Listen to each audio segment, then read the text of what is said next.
Today, the committee will be hearing testimony from Tim Vetter and Braden Giacobazzi with the Michigan Fair Elections Institute Data's Evaluation of Election Process Team, who will be speaking to concerns relating to the elections here in Michigan. Welcome, Mr. Vetter and Mr. Giacobazzi. I hope I'm saying that. Okay. Thank you for coming. You may come up to the table here and begin when you are ready.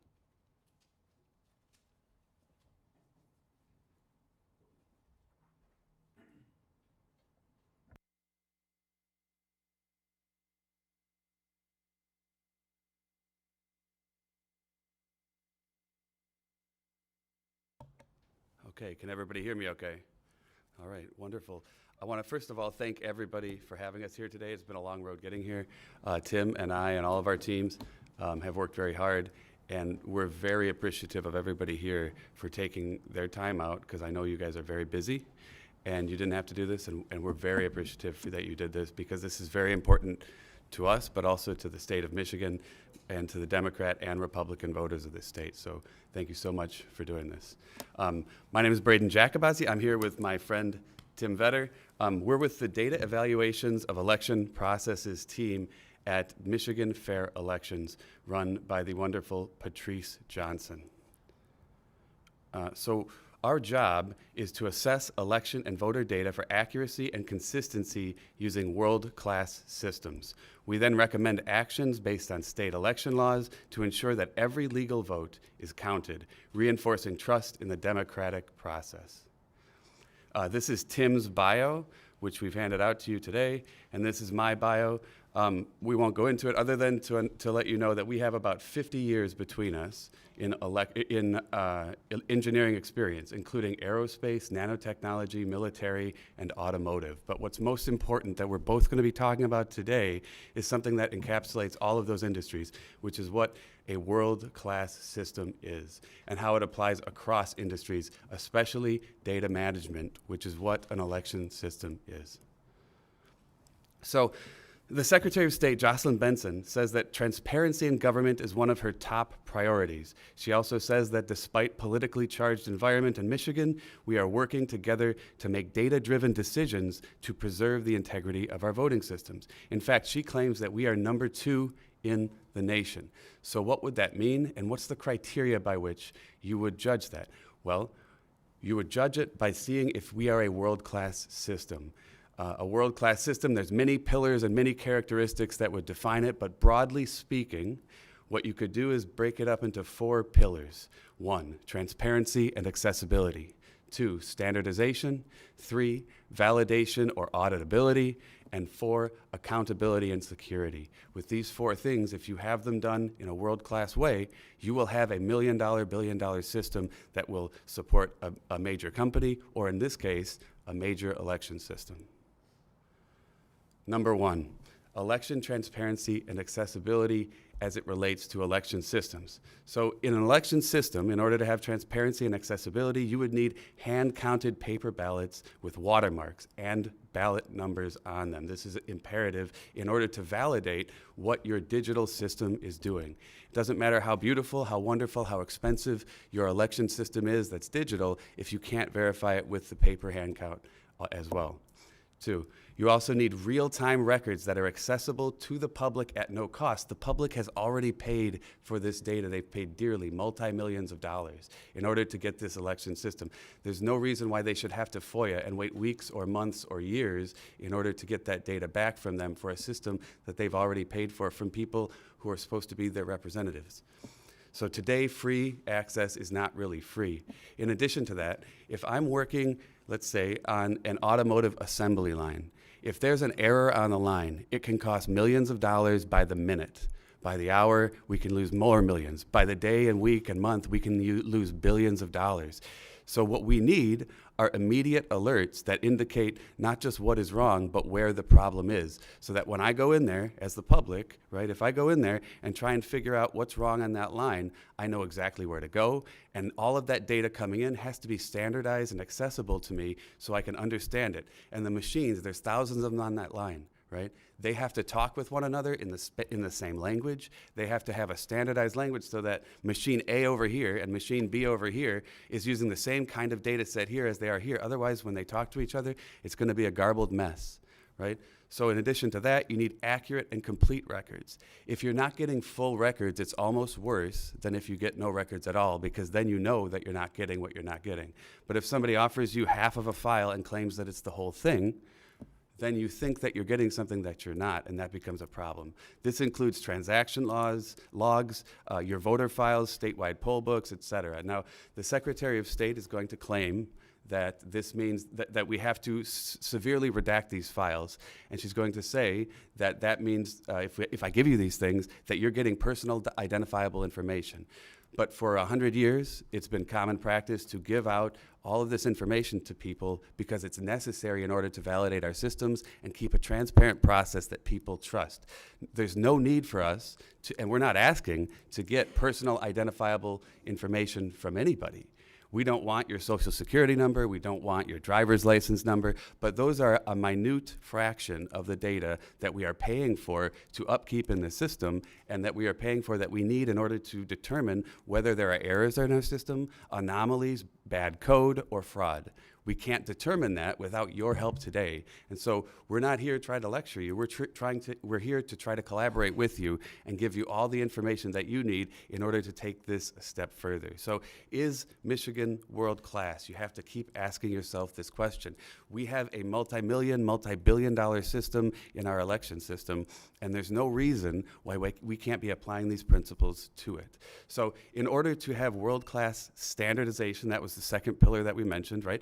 The QVF must be a reliable single source of truth and single version of the truth. That single source of truth means that if I'm on a assembly line for a vehicle, if there's 1,000 different people and 1,000 different computers and robots, and they're all speaking with one another, and a problem occurs, I can't check all 1,000 of these in order to figure out where that error occurred. I need that immediate alert to tell me where to go, and I need a hub where all these things are talking to one another that I can go, and all of that language is understandable, and it's organized in a standardized way so that when I go into that hub and I look there, I can immediately find what the error is and figure it out. There's no reason why, like in our election system, I should have to FOIA that and wait for weeks on end to get that, and then have an arbitrary and capricious process whereby I don't know how much that FOIA is going to cost me at the first, and it might take weeks or months or years to ever get, and sometimes they might deny me for no good reason. That's a problem. If that happened to me on an assembly line, my company would be buried in the dirt. We would not survive if I had to wait a month for my supplier and my vendor of my machine to come back and tell me what's okay and what's not with his own system. I would need that data immediately, and I would need access to it. The people of Michigan are world-class people, and we need a world-class system. So in an election terms, instead of having that hub on the line and having these thousands of machines, well, we do have thousands of machines. They exist at the local level, they exist at the county level, and they exist at the state level. And all of these machines and these people, that's our assembly line, and they have to be talking to one another, and they have to be speaking in a common language with a standardized process. And this means that we need uniform and complete registration standards. This means IDs and citizenships, among other things, because there's a phrase basically in all industries.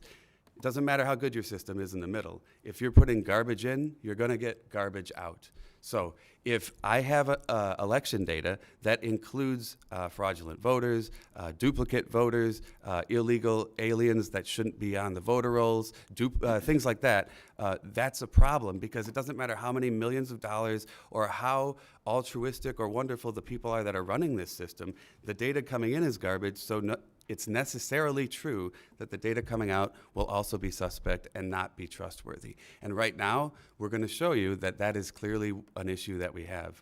Next. We also need uniform and complete recording standards. That means we need file formats, naming conventions that are uniform and complete around the state. We need headers and layouts. All these boring things that nobody really wants to think about are fundamental. When one machine talks to another machine, and you have one data set here, and you have column A in one data set, and it doesn't match what the data is in column A of another machine, and now they're trying to talk and merge these files together, that data no longer means anything. Because now you've got apples and oranges being mixed together, and the data is now garbage to you. And if you don't have a good process to trace it back even, and you've got a black box system, there's no way for you to know which machine screwed up. There's no way to know which machine is right and which numbers are correct. And we're going to get to that in a second as well. Finally, you also need uniform and complete reporting standards for all election data. This is what I mean by when I say you need a single version of the truth. When people go to get their data, if I go to the local clerk and the county clerk or the Secretary of State, that data needs to come out in a single way that everybody can understand. Otherwise, you're going to have fragmentation and dysfunction in your system. People aren't going to trust your system, and worse, they're not going to trust each other because you're going to have data silos, which we're going to get to in a second. Finally, you need standardized real-time processing that's free to the public. It's fundamental that if I'm walking that automotive line, that I can get the data immediately and that I don't have to wait a week or a month or an unknown amount of time before I get that data. There's no reason why this data can't be made real-time. Right now, Tim and I have to wait a month to get the data every time we see these elections, and we have no idea what's going on in that month. And you're going to see that there's very specific issues that are very questionable and leave us with a lot of questions that we need you guys to answer because we can only go so far with this. We need your help. So, is Michigan world-class? This single source of truth that we talk about, this isn't something that Tim and I just made up. This is a term of art. Single source of truth, single version of truth. These are things that world-class systems require. Forbes magazine thought it was so important, they did an entire write-up on it. And here's what they said. Despite the clear dysfunction created by having fragmented views of business performance, we continue to see organizations struggling with multiple data silos and competing versions of the truth. Remember that. Having multiple versions of the truth can lead to confusion, paralysis, and bad decision-making. Inconsistent, contradictory data erodes trust in the numbers and impedes the ability of an organization to understand its current performance or forecast the future. This is something fundamental to world-class systems all around, and this is why you see across Michigan that there's dysfunction and fragmentation among our people and among our election system. When you can't trust data, and I'm talking to one person over here, and he's getting one set of data, and I'm seeing this set of data, and we can't agree, but we think we're talking the truth. Now we all think we're lying to each other, right? That doesn't work. It doesn't create a society that functions.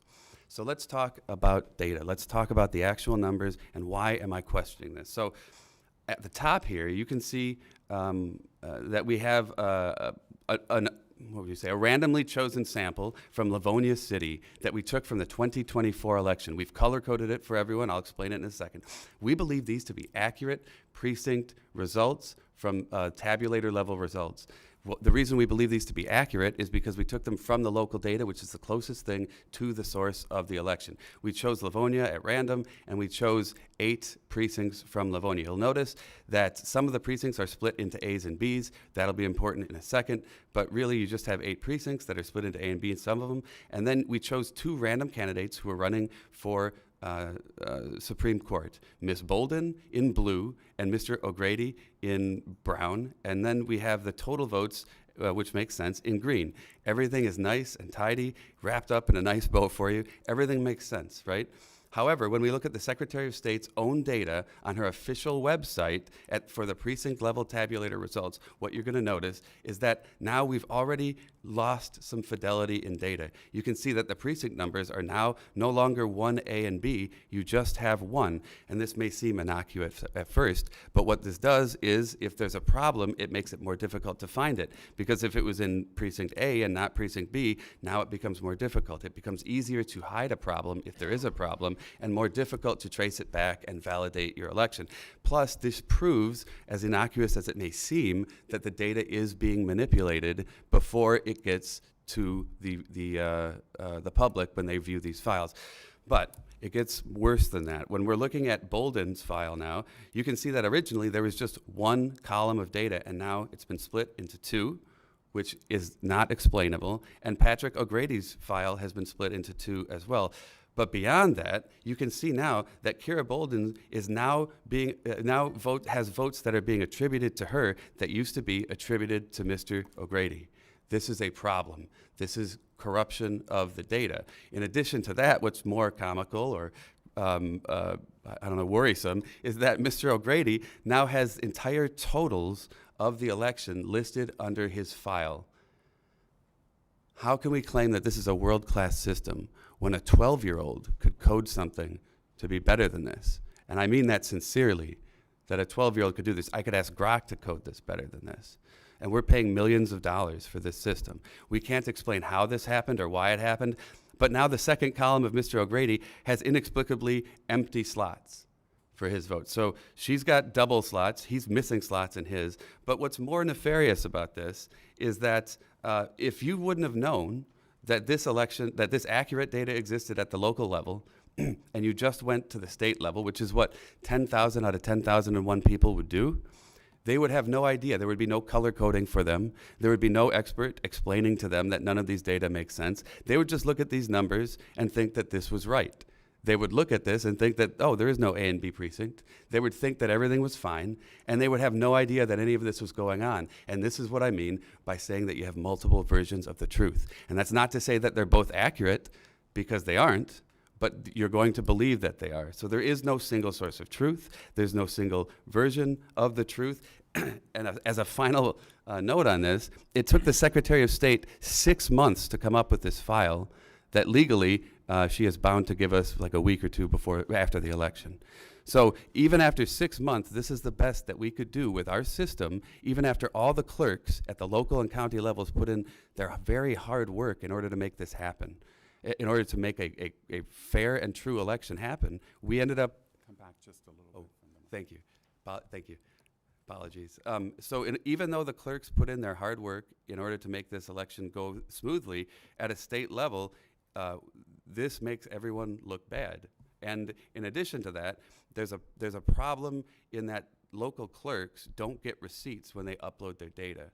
And so I've talked to clerks, and they say, well, when we upload our QVF, I ask them, well, do you have a proof that you uploaded it? Because the Secretary of State is saying that you didn't give it to them until late, and so they're blaming you for this problem. Well, and then I talk to the clerk, and they tell me, well, I didn't get a receipt. We just kind of spot check it after we upload it, and we hope that it goes in there. And if we see that a few names are in there, we believe that everything must have gone okay. If I go to McDonald's and get an order, I get a receipt. If I go to any business, doesn't matter how small, I get a receipt. These don't have to be multi-million-dollar world-class systems. I get a receipt. Why can't our clerks be given receipts? And why are they being given the blame for what is easily shown to be a problem somewhere up the chain, probably at a state level? That bothers me, because these clerks want to do a good job and they're not able to do it, or they're not being represented accurately in this data. So, moving on. So, we're going to discuss 8 common file types that we get from an election. It doesn't matter the details of it. Don't get bogged down by that. What we have here is 2 different types. We have tabulator vote counts and lists of voters. What matters is that you have local, county, and state files that come in, and they should all agree. An election, if I look at a local level, the numbers that they have should match the state level and should match the county level. The local data is what feeds all of those data sets, so there's no reason they should disagree. And yet, when we look at all 4 of these data types at the local and county and state level, they never agree. And we've highlighted this with just 2 data sets here from the 2024 election. When you look at the certified election data, the data that we allegedly certified here, we've got 5.706 million people that voted. But then when you looked at the precinct by precinct data that's visible on the SOS's own website, she says we only have 5.705 million people that voted in the election. Now, 1,500 votes is a lot of votes. But this may seem innocuous to you in an election with almost 6 million people. However, what you don't see, and what Tim is going to show you, is that 1,500 amount, that 1,500 number of voters is actually a net result of thousands or tens of thousands or even hundreds of thousands of votes being added and removed from the system with a net result of 1,500. That should bother everyone. And if I saw that, if somebody got me that kind of result at a company, at a world-class company, we would be buried in the dirt.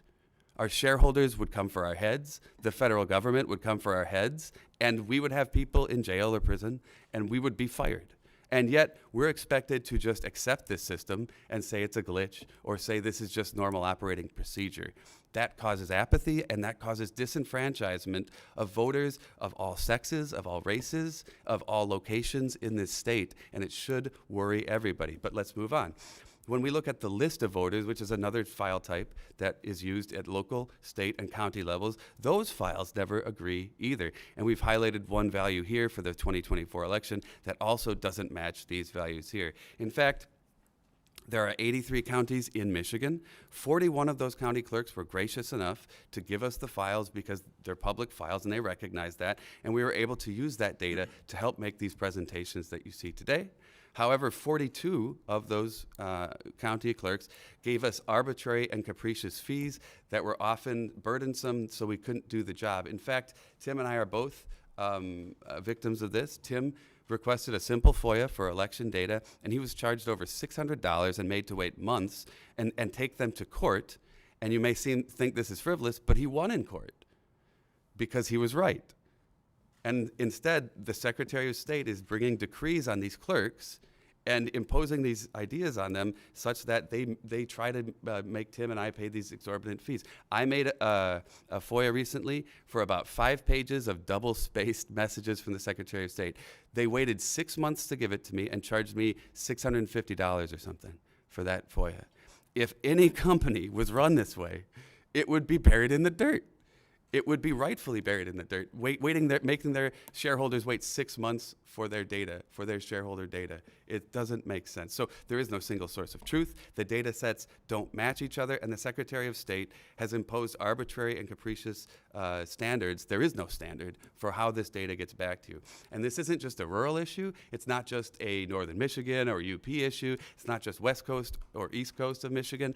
This affects Detroit as well. This affects Southeast Michigan, where you have the highest percentage of voters in the state, right? You have the highest density there. And if you look at the Detroit file and 2 Wayne County files, so the Wayne County files can't even agree with themselves, and then you look at the Secretary of State files, none of these files ever match each other. Why is that? If this happened in any business, it would never fly. Right? Is Michigan world class? That's the question we keep asking ourselves, and that you have to keep asking yourselves, because the Secretary of State claims that we're number 2. The people of Michigan are world class people, but they aren't getting a world class system. So in my final slide, I want to talk about absentee ballot tracking. A little over 40 days before an election, the Secretary of State will send out absentee ballots to the people of Michigan. And those ballots will come in, they'll go out, and you get day-to-day tracking files. We have to purchase them. We shouldn't have to, but we do. It's expensive. And we get day-to-day tracking files to see, is the election going okay? Are there issues, right? And what we see in that file is that there are substantive issues in those files. But in 2024, when we were trying to make that file a little bit more robust, with the Secretary of State, when we caught that there were duplicate votes in the system, instead of working with us, the Secretary of State removed substantial and consequential data from the file and then charged us double for it and split it into 5 pieces that don't make sense. So we need the voting method, the ballot ID and things like that. And without it, we wouldn't have been able to find what Tim is going to show you, 6,000 duplicate votes in the primary election. And then what we found in October was that there was a ramping up of duplicate votes in the general. That led up to a spike on around the 28th of October of over 120,000 duplicate votes in the system, inexplicably. And it wasn't until our organization brought that to light and made it public that the Secretary of State suddenly removed those votes from the system inexplicably. And her explanation had no detail other than, oh, it was just a glitch. It's just a glitch. It's 120,000 duplicate votes is just a glitch. That would never fly in any business. We would be thrown in prison. But we're expected to believe that without anybody having looked at the system, audited the system, looked at the code, figured out exactly why it is, had a third party come in and audit it. Nobody did any of that, but we're expected to just accept that on face value. Nobody would accept that. No shareholder would accept that. No government should ever accept that. So we have these 5 unnecessarily complex files now instead of 1. We're being double charged, and those files have no standardized process.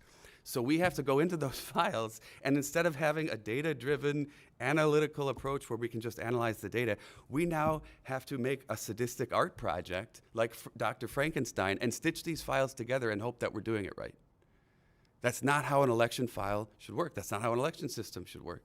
So we have a Frankenstein monster instead of an election system. So to end, I would like to make an analogy. We want a world-class system. In the automotive industry, I want a world-class vehicle. If I save up for a world-class vehicle, I want the symbol of America. I want like a beautiful blue Jeep Rubicon, right? Let's say I order it, I get the white glove service, and I want it delivered at my door. One day, a guy shows up. I've paid dearly for this vehicle. This guy shows up at my door with a key in hand and a bright smile and a bag in his hand. And I look out the door, and I'm expecting to see my Jeep. And it sort of looks like a Jeep. The front door is blue-colored. The passenger door is black-colored. The rear door is ripped off and put on the hood. The hood is ripped off and thrown in the yard. The rear quarter panel is now where the door should be. And they ripped out the engine and threw it in the trunk. And now this guy hands me a bag, and he says, here's all the nuts and bolts for your vehicle. Go ahead and DIY. By the way, congratulations on your new vehicle. And he flips me the bird as he walks away. That's what this system has done to the people of Michigan. It's disenfranchised everyone because we cannot trust it. If we go back to this system, the colors on the doors don't match, the engine isn't in the right spot, the vehicle doesn't run. And yet we are supposed to believe that we got the symbol of America, that we got a world-class system. We want our Jeep Rubicon. We paid for it. We paid millions of dollars for this system. The people of Michigan are world-class. Please help us give them a world-class system. Thank you. I'm going to leave now and give this to Tim to explain the other half of a world-class system. Thank you, everyone. We need your help. I appreciate it. Pass my drink over. Thank you.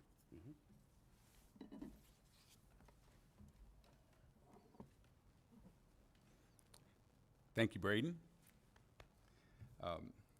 Braden covered the first 2 areas of what would be considered by any standard a world-class type system. His focus was on reporting and a lot of the reporting glitches that we have seen over time. I'm going to now cover the reality of Michigan's vote history records. As a point of reference, think about your personal bank account.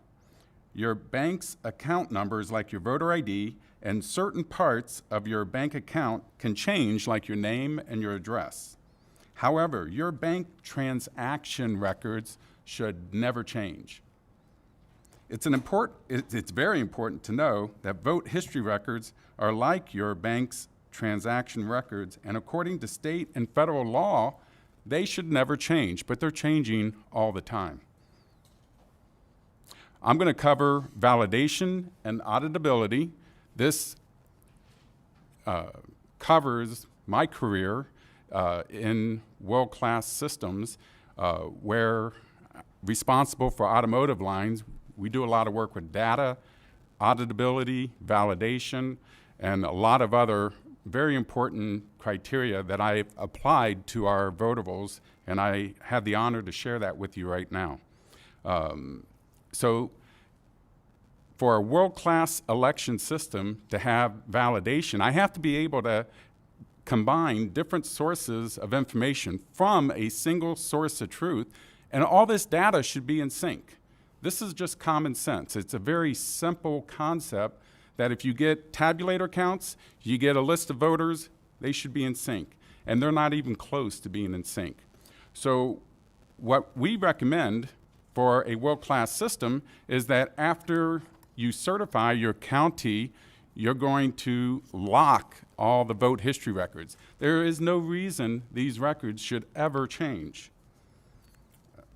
I want also, what I'd like this committee to know is I operate a poll book during elections, and I make sure that the tabulator vote counts match the list of voters for my precinct. I verify that the data is in sync every hour as required by my Secretary of State training standard procedures. I'm held personally accountable for a balanced precinct. Likewise, the Board of Canvassers hold a county election certifications to confirm those same documented tabulator counts match the poll book's list of voters. Unfortunately, requiring that same list of voters are uploaded to the QVF is not a requirement of county certification. So one thing we'd like this committee to consider is that just a simple change to make that a requirement would make a world of difference to make sure all that data is uploaded to the QVF. So I ask you, why is this not a standard procedure right now? We have yet to validate the vote counts from the tabulators match a list of voters from any data source, from any past election, or in any source, whether it's the statewide, county, or local data. None of this data ever matches. That's a serious issue. What I'd like to identify here is that there are two special elections from last year, and Representative Song, I'd like you to pay attention because the data that's missing in those special elections from the Bureau of Elections is your election data. And that's not only shocking to me, but I'm sure it's shocking to you, because how does election records end up missing from a single source of truth? Not only was it missing starting in December, but it's missing to this very day. Why? If it happens one time, that could be a mistake. But if it's happened, and that mistake should never happen, but if it's happening repeatedly, because we've checked that the data is in the source data. So if the data is in the source data, but it's not in the data we receive from the state of Michigan, why is that data being removed on a month-by-month basis? We believe that needs to be investigated.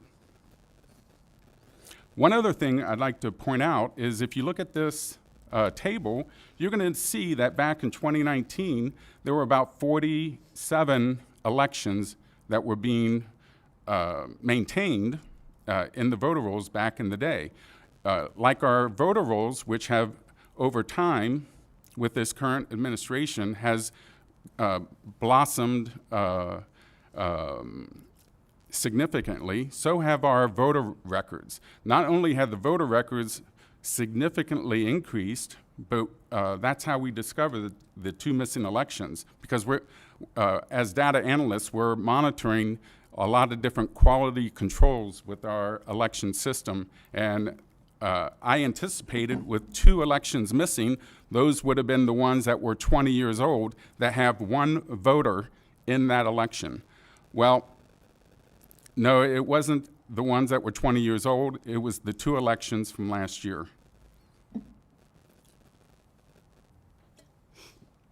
I'd like to bring your attention, we're going to cover how, 6 different ways, how vote history records are being currently changed in our vote history record system. And keep in mind that vote history records should be locked. They should never change, but we have documented how vote history records are added after county certification, how they're being switched from in-person to absentee, how they're being transferred from one voter ID to another voter ID, how vote history locations are moving from one county to another county, how vote history records are being duplicated, and then when we bring these duplicated votes to the attention of anyone we can raise awareness to, they get scrubbed. If there's evidence of people voting 2 times, it should be investigated, not removed. And then, of course, we see many, many vote history records that are just simply removed when people are active voters and part of their history disappears, just like what happened with Representative Song's votes. These are all active voters in her district. All of those active vote records are gone from the statewide data. So method one, where vote history records are added and removed, we've been monitoring this for since the 2020 election. And what I want everyone to notice is this number 992, because this type of data analysis simply points out where there are extreme anomalies that stand out. I'm not going to go, due to time, I'm not going to cover what that 992 represents, but I'm happy to pass along that intel, what we know about these voters, why they appear and disappear right before an election, and then we never see their vote history for the November election. Why were they added? Why were they removed? So the key thing I want to point out here is that over time in the 2020 election, there were 106, almost 107,000 vote records added to the election after certification of that election. That's just shocking. But what's even more shocking is almost 400,000 vote history records have been removed, where our state law and federal law for 22 months, but state law says they have to be maintained for 5 years. We have almost 500,000 vote records from the 2020 election that have been both added and removed over time. Now, this is just one election. We see this same pattern on just about every well, not just about, on every election, they're being manipulated. We're going to talk about method two very briefly. Votes are, when we see the vote results in the statewide data, and then we see that their method of voting has switched from in-person to absentee, this switching and this changing is happening after certification. And we have to ask this committee, why are vote methods switching from in-person to absentee? And we also see a majority of this happening in the city of Detroit. Not to pick on the city of Detroit, but the data points to the city of Detroit that a significant amount of this activity is happening from there. I'm going to jump over method three and go right to method four.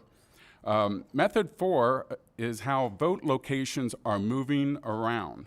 So I want to point out this memo from Jonathan Braden.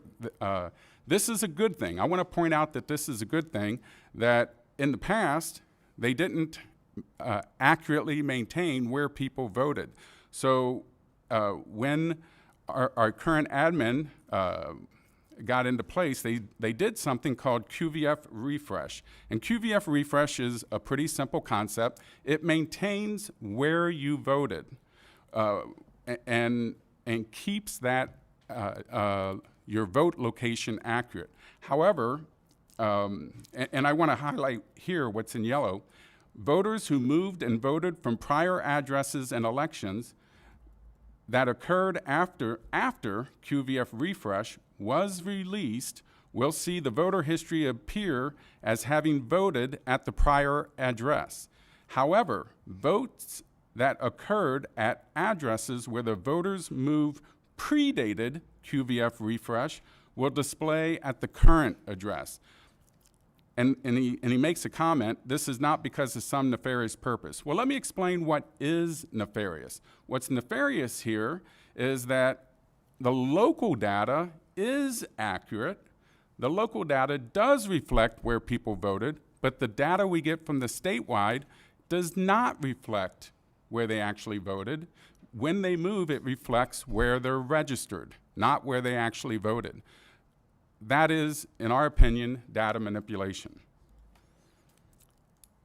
This also was confirmed when we have a letter from Sarah McMillan. She's the former FOIA coordinator. She confirmed that this is what's happening with our vote history records. They are, I'll read what's in yellow right here.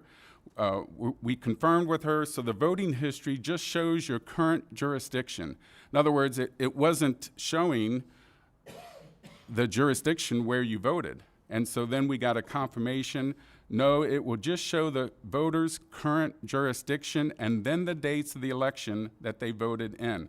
So what that means, very simple, is they're not reflecting in the statewide data where you actually voted. And that is shocking because that's also data manipulation.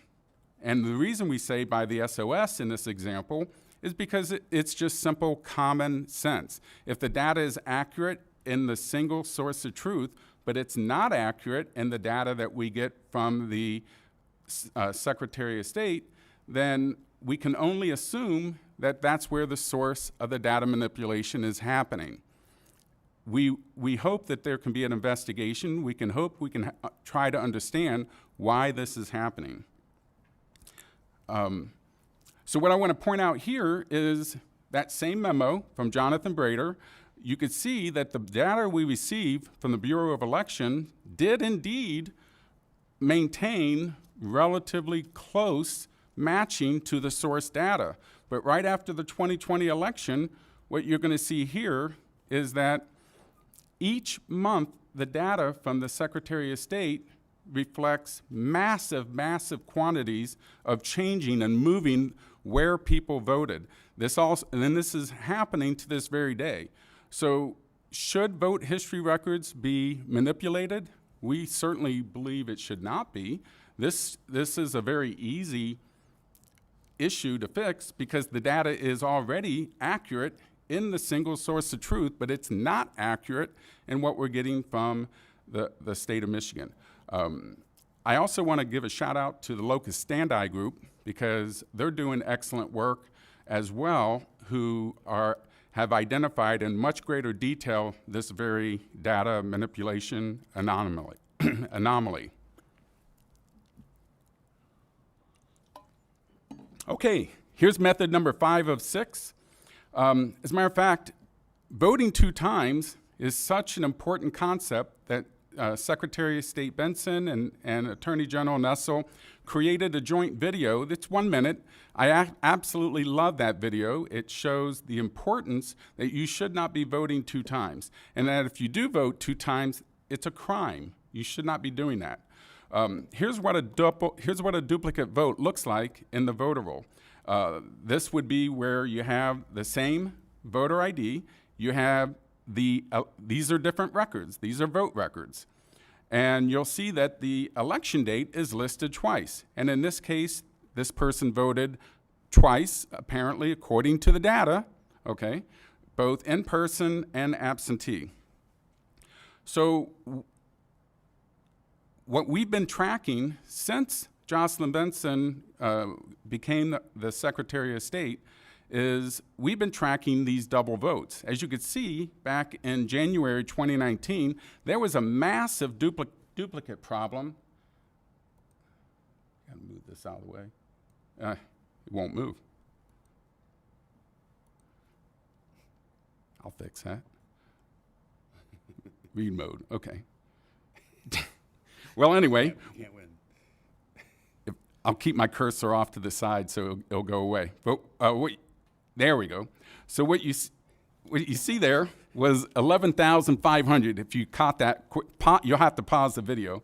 And then, as you can see, that number decreased over time to the point where back in by a year and a half into Jocelyn Benson's and the Bureau of Elections time of cleaning this up, they got this issue under control, apparently, because there were a lot of duplicate votes. And I showed you what a duplicate vote looks like.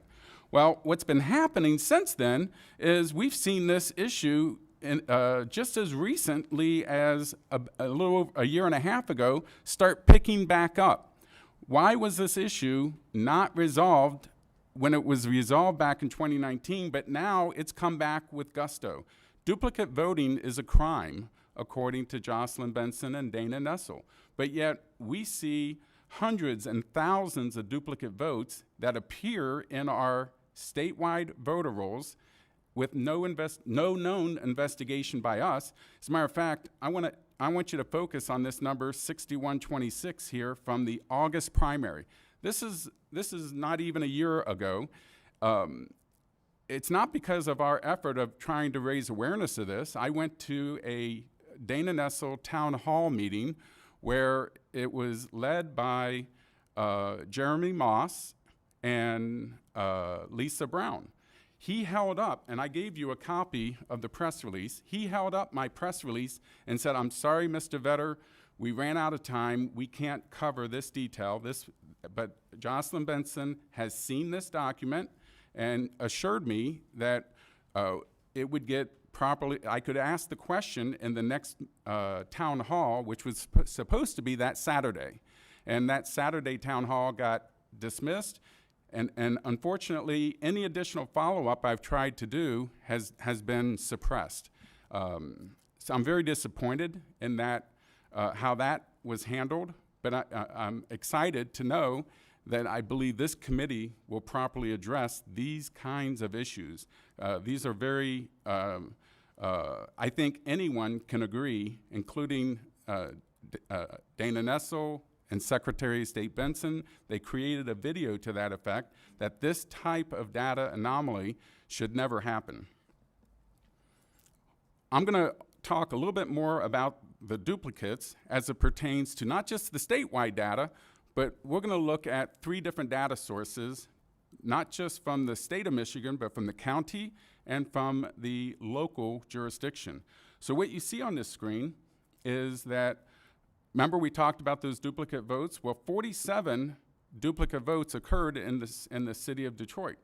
And so what you're seeing here is you'll see that same pattern. You have the voter ID repeated twice. You'll see that there's 1 vote absentee, 1 election. Unfortunately, the data from the local jurisdiction, in this case Detroit City, we don't get the same type of voting type from the statewide data. So why the statewide data scrubs the information, whereas we can get that same data from the county and local clerks, is inconsistent, and I believe a violation of my FOIA rights, but that's for someone else to determine. So what I want you to see from this is that the statewide and the local data are in agreement, but when I look at the same data from the county, this is from the county, those same double votes, the 47 of them, are missing from the county data. As a matter of fact, not only are those 47 double votes missing, so are the voter IDs, and the vote method is missing from the county data.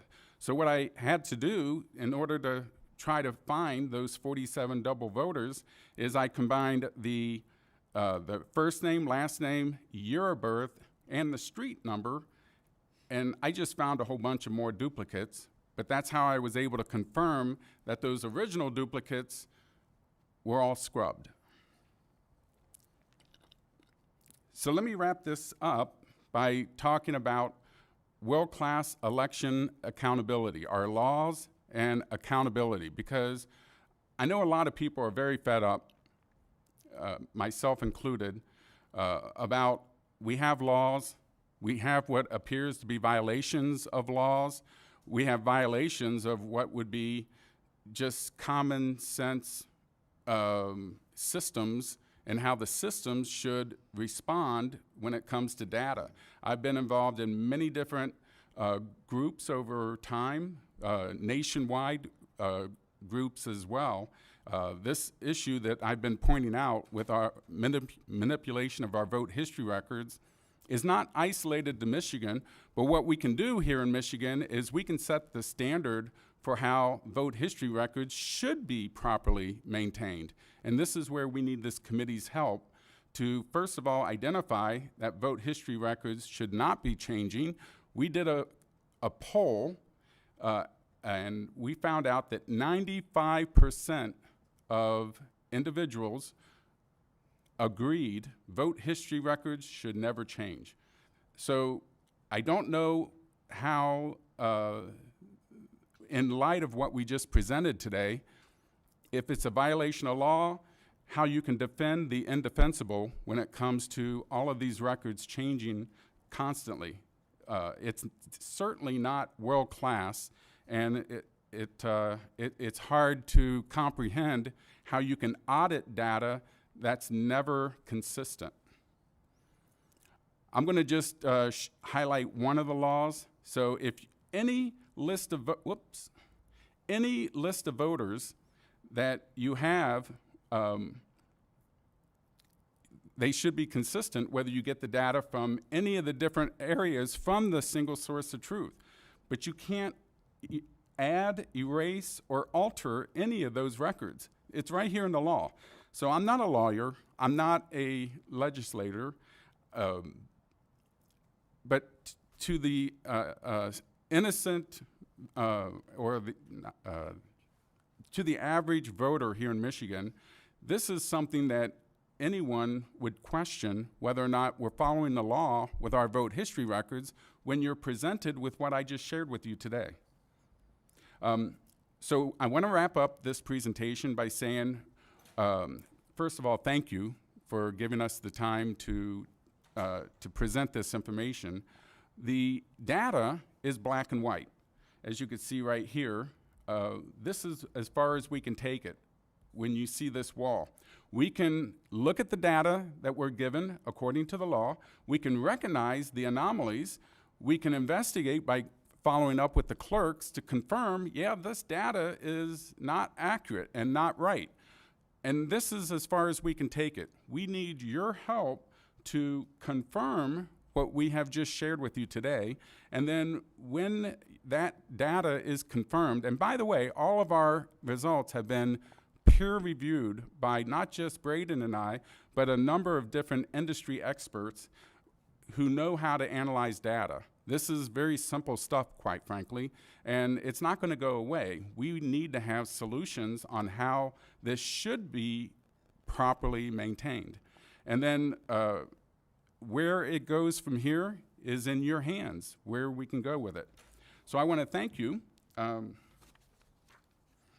want to finish by just saying with the voter roll reporting and vote history evidence that we just presented, you ask yourself the question, do we have a world-class election system with the evidence that I just shared with you today? And thank you for your time. Thank you for your presentations, both of you. And you raise a lot of questions and concerns here that you brought forth to this committee, much of which we've heard previously from other groups and presenters and organizations. And this is just, again, another reason that shows us that there is a lot more work that needs to be done. We do want to find solutions for these weaknesses and vulnerabilities within the system, because I believe there is much of that. So a couple questions that I just have here. You want our help. We want to help you, and we want to help the state of Michigan and the public, and have confidence and trust restored back into our elections here. So one of the things that we have done and that we're trying to do is pass HJRB, which is requiring proof of citizenship and an ID to vote. So that's hopefully something that we can get across the finish line here in Michigan. Number two, one of the things is the reporting standards that you guys brought our attention to, and I agree with you, and I have heard it many, many times from even clerks, the public, people that are doing a lot of this work, boots on the ground work, saying that the history is not matching, or the totals from the local level to, therefore, the state. That's a problem. That's a concern. We hear that, and we need to look into that and address those issues. So I have a question that also I'm curious. With all of these big concerns, clearly in all the FOIA that you guys are doing to the Secretary of State Department, what are some of the response that you're given specifically when it comes to why aren't these totals matching from the local to the state? And the special elections, that's really concerning that those have just disappeared and they're not in the system. Have they given you any reasons or explained why that's disappeared and why these totals don't match? I'm curious as to what they have said to you in response to that. I'm sorry? Have you been given a reason why it's gone? No. Yeah, neither Tim nor I have ever been given a reason why 2 elections would just vanish from our election system. Have you asked? Yes, not only have we asked, we have reported this, and it's been documented in national news. We have basically screamed from the rooftops because this unfortunate situation that affects Representative Song in this one isolated example, this has been happening for 4 years. Data is, as a matter of fact, one of the 6 methods I didn't even give detail on is how active voters here in Michigan do not have their vote history records in their under their voter ID. How does that happen? You don't just lose data. Data has to be removed. Data just doesn't disappear on its own. I think to put a point on that, the data coming from the clerks seems to be accurate, and then somehow along the way, when it gets to the state level, now it's all jumbled up into a mess. We're missing entire elections, and the car, is all discombobulated, and now you've got a junker rather than that beautiful vehicle that I mentioned. So it's not, there's something fundamentally wrong, not at the local level or the county level, but somewhere along the line when you get to the state level. So there is a truth there that we can find, and it should be able, so there is a way to solve this. We aren't legally allowed to do it, and that's why we need your help. Yeah, thank you for bringing that to our attention. One more quick follow-up from me, and then we do have a few questions here. And I know that some of the when you FOIA, some of the fields have been removed as of like late fall last year that you no longer get when you FOIA something. Is the voter history one of those fields that has been removed? We are missing things like voting method. Like if you're looking at the voter file or the absentee ballot tracking file, yes, we can no longer see how the method by which somebody voted, which is a problem because as you've heard before from other sources, including us, is that people's votes are being switched, right? If somebody voted in person, the voter file then will show that they voted absentee. And then the next day it'll show that they didn't vote at all. And then the next day it'll show that they voted absentee again. And it'll do this 6, 7 times for some people. And there's no good explanation for that. And if they fix it, I don't just want it to be fixed. I want to see exactly what was going on for all these years, how it happened, so that it doesn't happen again. And we need a transparent system, which is part of what a world-class system is. It has to be transparent. We can't just go in, say it was a glitch, fix it, or claim to have fixed it, and then assume everything's great from then on out, because it hasn't been great this whole time, and we've just allowed it to be that way. We need to be able to see it. We need to be able to see what's going on in there. That's all. Yeah, if I could also add that we have inconsistencies in what data is being redacted.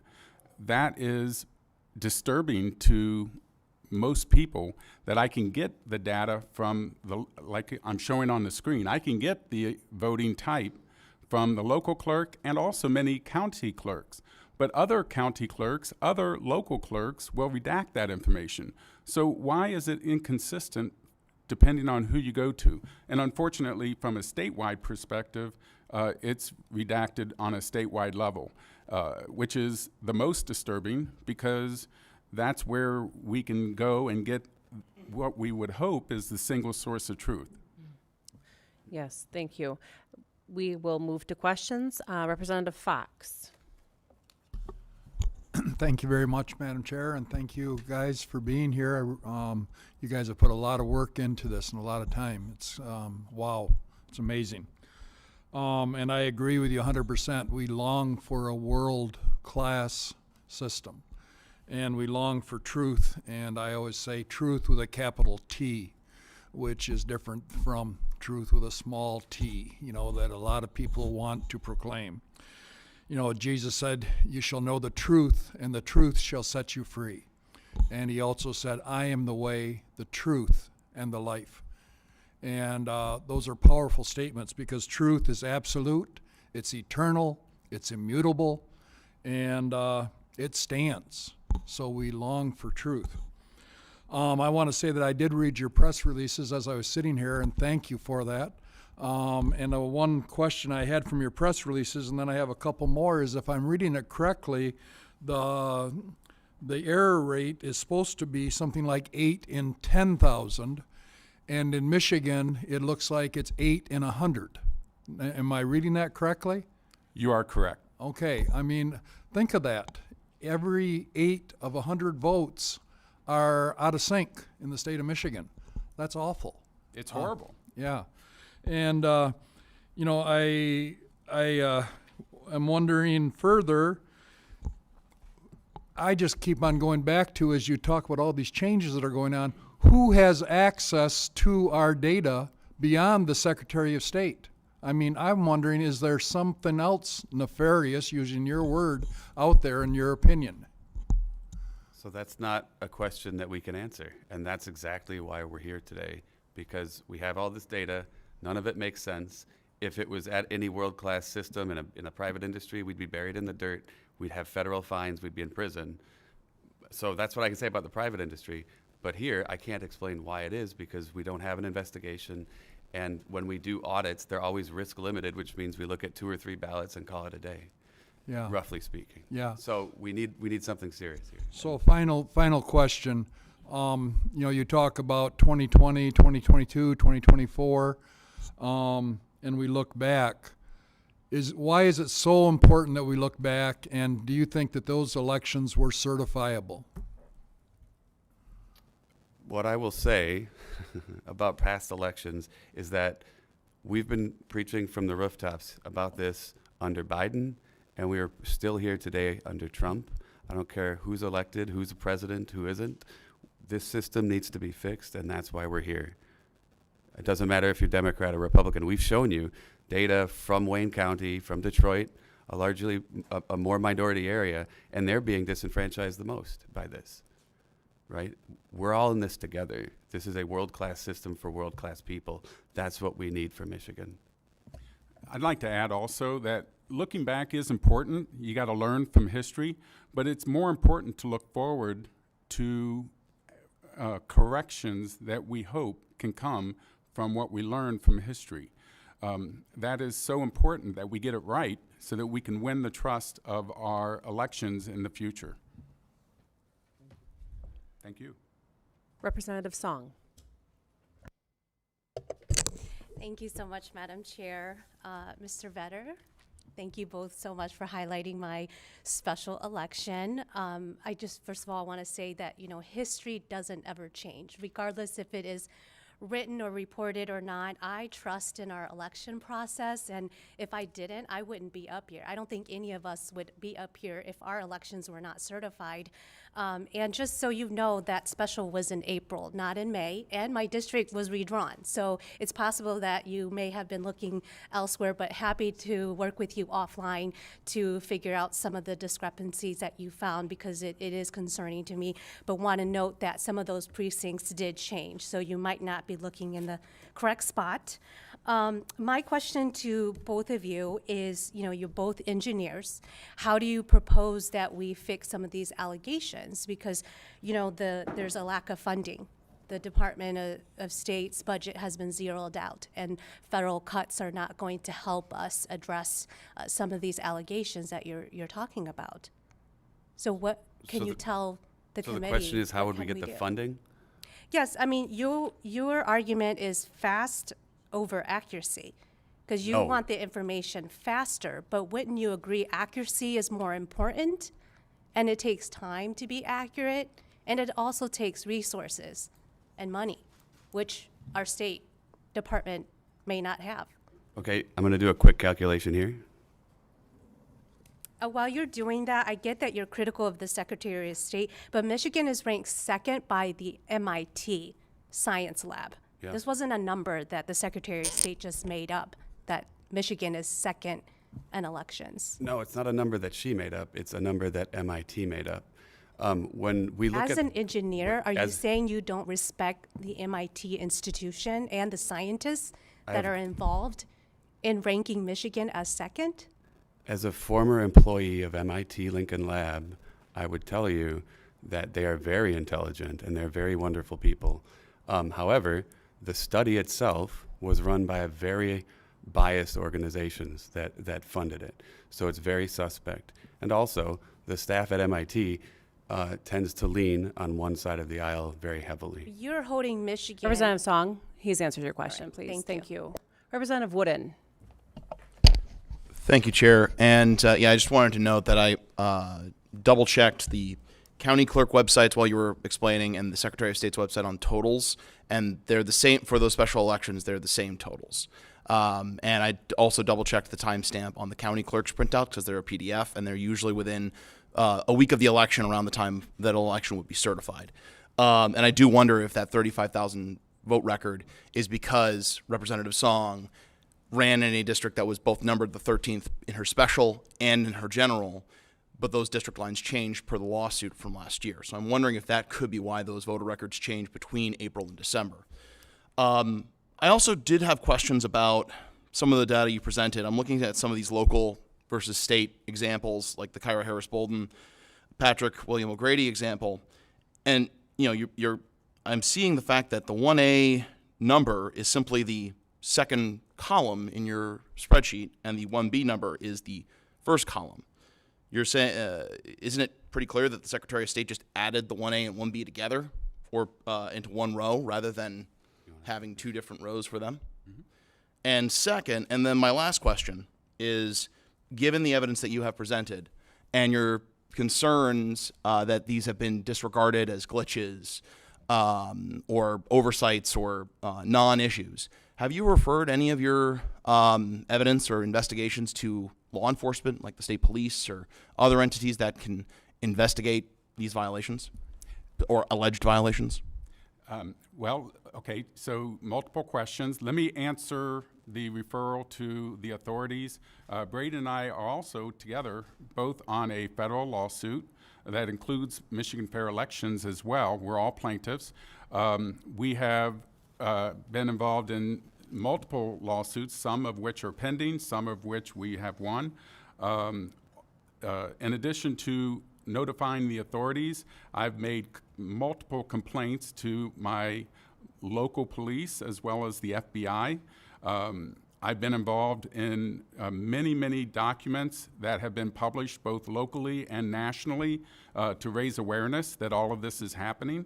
So it's when I say I'm screaming from the rooftops, I've been doing this for 4 years, trying to raise awareness of these issues. Now, if this committee is hearing these issues today for the very first time, you have to ask yourself, why have I failed to give this information, bring this information, this shocking information to your attention?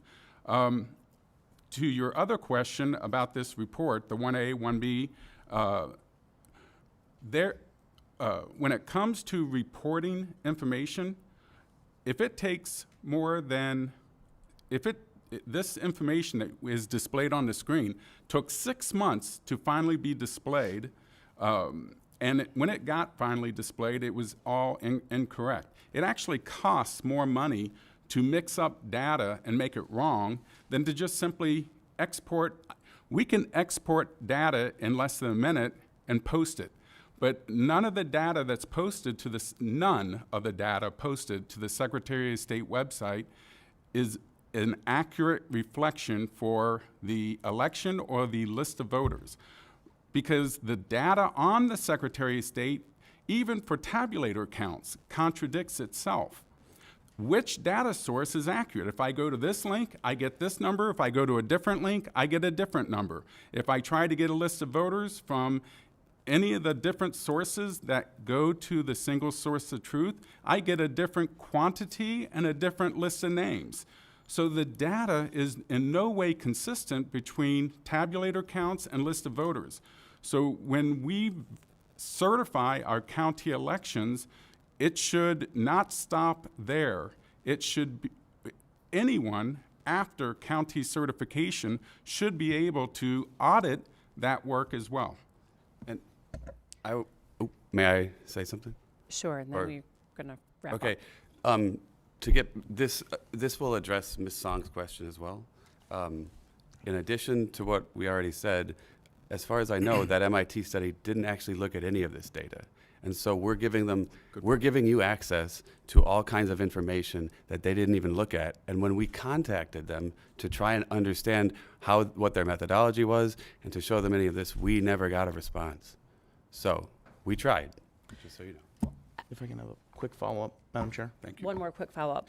Just one, I appreciate your answer, and I just want to note that those suits are civil suits, not criminal suits. And while I appreciate you sharing these with local law enforcement, I would just echo the fact that we are a legislative committee. Obviously, we have an oversight role, but we are not a court. We are not a judge. We are, if there's evidence that you have to that you believe is significant enough, I would continue to track that and see if that comes avail, because ultimately, we've continued to see presentations like this day in and day out, but we've also not had any chance to bring in the other entities to tell their side of the story. And like what happens in a court, and we are not a court. So I would just echo that if you're truly concerned about this, I would simply continue to see if law enforcement is willing to look at your data. Thank you. We're going to wrap up here. We really appreciate your work that you have done, Mr. Giacobazzi. Giacobazzi and Mr. Vetter. It's been great to have you and bringing these issues to our attention. And I would disagree that we do have a duty and a job here as legislators to hear from this and to present solutions to these problems that we see.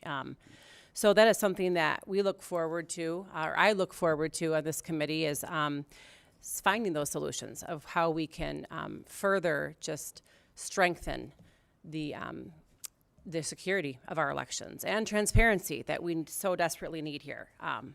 So again, thank you very much for your time and for your presentation today. Thank you, Madam Chair. Thank you, Madam Chair. Representative Fox moves to excuse Representative Hoadley. And there being no further business before the committee will stand adjourned.